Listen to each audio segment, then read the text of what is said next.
ही आपली कढी तयार झालेली आहे।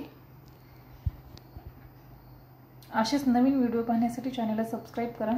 ही कढी नक्की ट्राय करून पहा।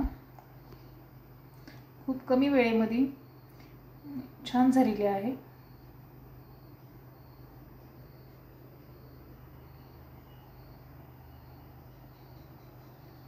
आपण आज दह्यापासून कढी बनवणार आहोत। कशी बनवायची ते पाहूयात। त्यासाठी लागणारे साहित्य पाहूयात।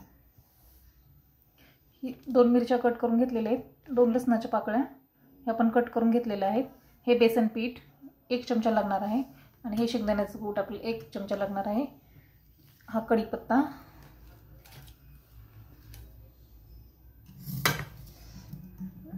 पहिल्यांदा आपण हे दही थोडं मिक्स करून घेऊयात। हे आपलं छान मिक्स झालेलं आहे। आता यामध्येच आपण 1 चमचा बेसन पीठ घालायचे। 1 चमचा हा शेंगदाण्याचं बारीक केलेलं कूट पण घालायचं आपल्याला या दह्यामध्येच।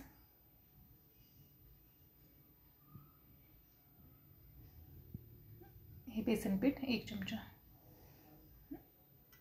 आता हे मिश्रण आपण छान ढवळून घेऊयात। छान मिक्स करून झालेले आहे। यामध्ये आपण 1 वाटी पाणी घालायचं।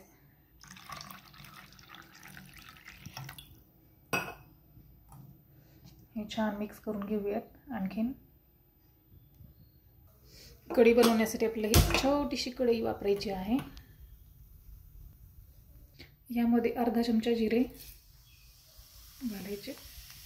ही कट केलेली मिरची, लसूण कट करून घेतलेला आहे आपण घालूयात। हा कढीपत्ता छान हलवून घेऊयात। खूप छान असा सुगंध येत आहे कढीपत्त्याचा। कढीपत्ता, मिरची, लसूण आणि जिरे, हळद घालायची, मीठ,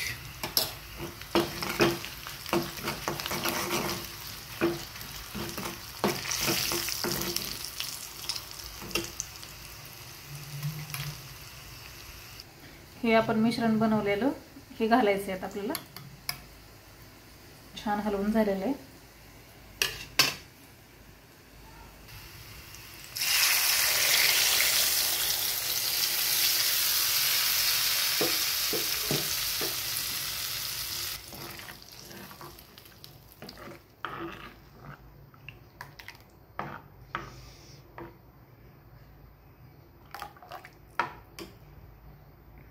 यामध्ये आपण आता थोडंसं पाणी घालणार आहोत।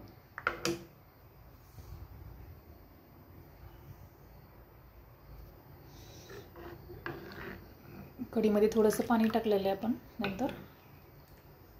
आता थोडीशी ह्याला उकळी येऊ द्यायची। जास्त पण उकळायचं नाही आहे कढीला। जास्त उकळलं तर हे मिश्रण बाजूला आणि दही बाजूला होऊ शकतं। त्यामुळे जास्त पण उकळी येऊ द्यायची नाही। याला 2 मिनिट आपण हलकी अशी उकळी देणार आहोत। अशी ही कढीला आपल्या हलकीशी अशी उकळी येत आहे। आपण हा 2 सेकंद ठेवणार आहोत। 2 सेकंद झाले की हा गॅस बंद करून आपण घेऊयात। याला जास्त उकळी द्यायची नाही आपल्याला। थोडंसं असं ढवळत राहिलं ना की याला जास्त उकळी बसणार नाही। ही आपली कढी एकदम परफेक्टली तयार आहे। आपण ही काढून घेऊयात। कमी वेळेमध्ये खूप सुंदर आणि छान अशी कढी झालेली आहे ही।